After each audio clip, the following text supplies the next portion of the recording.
What a wonderful passage we read this morning from Genesis. These early chapters of Genesis involve God and humanity trying to figure each other out.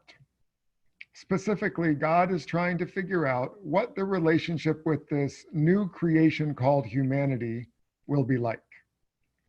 The plan when humans were created was that they would be gardeners and they would do whatever they were told. But very quickly, humanity started doing their own thing instead. They ate the fruit they weren't supposed to eat. They decided the bodies God had so lovingly crafted for them were shameful and needed to be hidden. Then they started killing each other. Then things really spun out of control, and very quickly, God judged all of humanity as just too violent and decided to kill all of them with a massive flood, which was also incredibly violent. To say God and humanity got off to a rocky start would be an understatement. However, God did save one family, as you know, and pairs of each animal in the Noah's Ark story. Then, after Noah and his family survived the flood, humanity continued to grow and to prosper and to spread across the earth, and they started doing their own thing again. This time, we have the story of the Tower of Babel. They built a tower to heaven, and God didn't like that either. So God made all the different groups of humans speak different languages so that they couldn't cooperate anymore and build up to heaven like they had. These early chapters are really God trying to figure out how to relate to these humans who keep doing unexpected and unsatisfactory things. Then in chapter 12 of Genesis, God tries this new strategy. To this point, God has been relating to humanity as a group, as a whole. But now God forms a more intimate relationship with one human whose name was Abraham, or Abram. We can use the names interchangeably. God hopes that by pledging faithfulness to this one family, that family will then help create a world that is more in line with God's vision. In other words, God tries a more personal, committed, long-term approach to this relationship. In the course of this new strategy, there's still a lot of work to be done. God and Abraham and Sarah and their descendants still need to figure each other out, but they're going to do it in a more personal way. The relationship between Abraham and Sarah and God involves a lot of give and take, a lot of learning, a lot of negotiating, and it involves promises that become more and more specific as they sort out what the promises actually meant the first time. Our reading today is a good example of that evolving relationship. It also speaks poignantly to our own time. As we struggle with profound anxiety about what the future holds in these uncertain times and what we can do to make a difference, we can draw inspiration from the way God so personally assures Abraham with a very audacious promise. Chapter 15 begins with God initiating a conversation with Abraham. Abraham doesn't pray to God here and God responds. God initiates, and God senses that Abraham is anxious, that Abraham is worried about something and so wants to comfort him. What God is doing here is trying. God is trying at this point. God is trying to make this relationship work. So God says, don't be afraid, Abraham. I am your shield, and your reward will be very great. Which is two different promises. God offers protection and God offers reward. But Abraham responds by picking just one. He's not looking for a shield. He's looking for a gift. Abraham desires an heir. And up to this point, God has given Abraham everything but. He's given Abraham wealth and success. He's traveled with Abraham and Sarah through dangerous travels and perilous situations and even military battles. But God has not fulfilled the promise made back in chapter 12 of providing Abraham and Sarah with descendants. They're still childless, and Sarah is past the age when she can bear children. So when God makes this attempt to ease Abraham's anxiety about the future, Abraham says, look, I'm not looking for a shield against my enemies. I'm looking for hope in a seemingly hopeless situation. He says specifically, "O Lord God, what will you give me? For I continue childless, and the heir of my house is Eliezer of Damascus. You've given me no children of my own, and so this slave born in my house is going to be my heir." Put simply, Abraham has given up hope in God's promises. He's given up hope that he will ever have a biological descendant. And he's saying, God, I don't believe you can do it. Or maybe I don't believe you will do it. Whatever this promise is you made, it's not coming true. You promised an heir. I desire an heir more than anything else. You haven't followed through. So what can you possibly give me to comfort me? What hope can you offer? A classic example of Abraham and God trying to figure each other out here. They're both new to this. They're trying to figure out who they are. So God responds to Abraham's hopelessness by getting even more specific about the promise that God has already made. Back in chapter 12, when God and Abraham first met, God made a fairly general promise. God said to Abraham, I'm going to make you a great nation. What could that mean? Specifically, he said, I will make you a great nation, and I will bless you and make your name great, so you will be a blessing. Yet as Abraham and Sarah have continued to be childless, Abraham is thinking that this promise, maybe it's supposed to be fulfilled not with a biological child, but by leaving his inheritance to his slave, which is not what he was hoping would happen. But God says, no, Abraham, this man, Eliezer, will not be your heir. No one but your very own child will be your heir. So God is saying now specifically, my plan is for your biological descendants to become this great nation that I have promised. Then the story takes this extraordinary turn.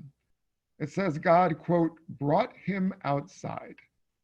Now, at this point in the Bible, God is often portrayed as a person with a body and has face-to-face conversations with people and does things like apparently going inside a tent to talk to somebody. So now God suggests, let's go outside the tent together. Let's take a walk outside.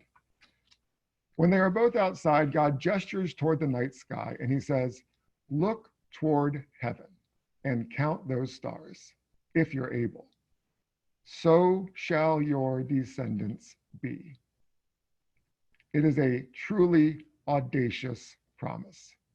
God tells Abraham, not only are you thinking way too small about this promise, but you can't even comprehend the grandeur of my vision for the future. The story ends with words that became essential to Christianity thousands of years later. The words, Abraham believed the Lord, and it was reckoned to him as righteousness. The Apostle Paul will grab hold of those words and really base his entire Christian theology upon them. Paul will say that because Abraham was deemed righteous through faith, because he believed, therefore anyone, Jew or Gentile, can know God through faith and without following the Jewish law, which came later with Moses. Abraham believed the Lord's incomprehensible, beautiful vision, and it was reckoned to him as righteousness.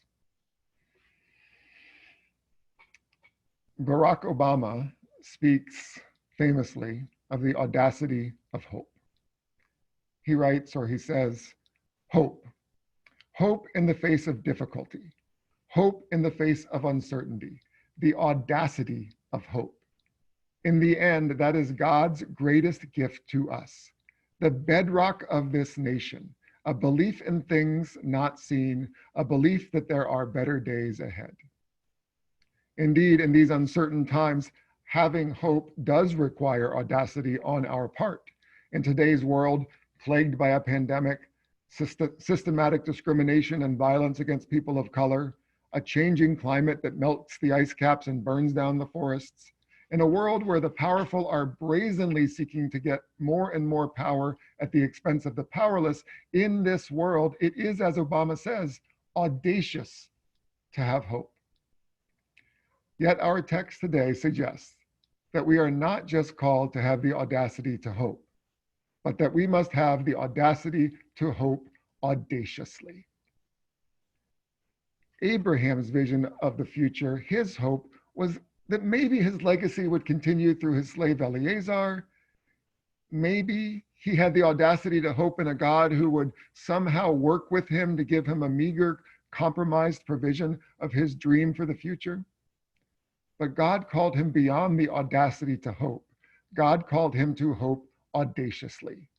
God took him outside his tent to count the stars and glimpse a vision of the future as profound and unfathomable as the infinite universe. Martin Luther King's iconic words say, "The moral arc of the universe is long, but it bends toward justice." I think sometimes we hear that quote and we don't quite realize how long that arc really is. We think the arc can be perceived by us in maybe a matter of decades or a matter of centuries, that somehow with our limited human perspective, we think we are able to see the universe bend to our narrow vision of what justice can be. But God is calling us to envision an even more audacious hope. God calls us to lift our eyes to the heavens and see a vision that will not be realized in our lifetime, or in the lifetime of our children, or even our grandchildren, or even for generations to come. I know we have this election coming up, and the stakes could not be higher at this moment in time. But let's not deceive ourselves into thinking that our work toward justice will somehow come to an end if our side wins. The moral arc of the universe does not turn on a single election. We are called to a vision of the world that is so audacious that whatever good work or decision that gets made by any one of us, that anything that we might accomplish in our lifetime is only a tiny contribution to that glorious vision. Now, that does not mean our contribution is unimportant, but our contribution to that vision of extraordinary justice is important, not because of the size of our contribution. It's important because of the grandeur of the vision toward which we reach. Think about this. God compared Abraham's descendants to the number of stars in the sky. Yet Abraham himself would only see a few of those descendants in his lifetime. His child Isaac would only have 2 children, and one of those would have 12. But even that level of vision fulfillment was not what God was talking about or calling him to. God said, "No, Abraham, my plan, the arc upon which I am guiding humanity, is beyond your imagining. It's like the stars of the sky." And remember, this is not the urban night sky. This is the desert night sky. This is a visible Milky Way, stars so bright they light up the earth, meteorites racing across the heavens kind of sky. God called Abraham to hope for and believe in a vision of the future that was stunning and awe-inspiring. And what was Abraham's response? He believed it. He believed in it. Now, he would have more work to do. He had to complete his own journey, walk his own walk. But before he could do anything, he had to trust that God had a vision for the future far greater than his own limited dreams. And beginning with that audacious hope born under that spectacular night sky, God met Abraham where he was and guided his tiny contribution toward that majestic vision. As people of faith, we begin inside our tents with the audacity to hope that God will give us some reward that mashes together a little of God's blessing with a little of our own scheming and hustle. But we must end up outside the tent, gazing at God's infinite creation, inspired not just with the audacity to hope, but the audacity to hope audaciously for a world so just, so prosperous, so beautiful that we can't even comprehend its majesty. And yes, we have our work to do toward that vision, but we don't do that work because we get to see the results. We don't do that work because there is something in it for us. The work we do to build that world is not important because of the size of our contribution, but our contribution is essential and vital because it's part of such an incomprehensibly beautiful vision. After all these thousands of years since the time of Abraham, friends, I'm sure that God has humanity pretty well figured out. But each one of us still has to figure out God, and especially to open our eyes to God's audacious vision for what we can be.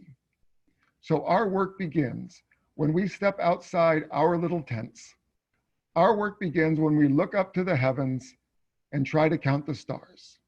Our work begins when we believe in a vision so spectacular that we know we will never see it realized, yet we still begin.